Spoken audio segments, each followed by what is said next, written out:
Acrylic কালারের খালি এই বোতলগুলো ফেলে দিতে একদমই ইচ্ছে করছিল না। এত বেশি কিউট ছিল এগুলো।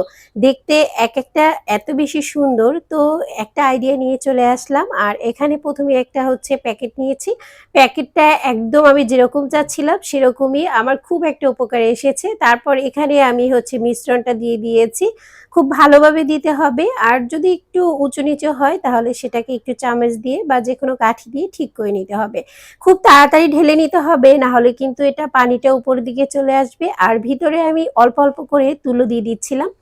আর এই তুলা দিলে কি হবে, তুলা দিলে এর বাইন্ডিংটা অনেক বেশি ভালো হবে। আপনারা কিন্তু এই যে টিপসটা আছে সেটা অবশ্যই ফলো করতে পারেন। অনেক সময় দেখা যায় ভেঙে যেতে চায়। তুলাটা দিলে আর ভেঙে যাওয়ার চান্সটা খুব কম থাকে। তো এইজন্য আমি আবার আস্তে আস্তে গুলে গুলে অল্প অল্প করে দিচ্ছিলাম। আমি একদমই অপচয় করতে চাচ্ছিলাম না। বেশি একসাথে গুলে নিলে যদি নষ্ট হয়ে যায় সেজন্য আমি অল্প অল্প করে গুলে দিচ্ছিলাম। একটা পাতলা সুন্দর করে একটা লেয়ার দিয়ে দিয়েছি। তারপর কাচের বোতলগুলো পরিষ্কার করে দিয়ে দিয়েছি। ফাইনাল লুক পরে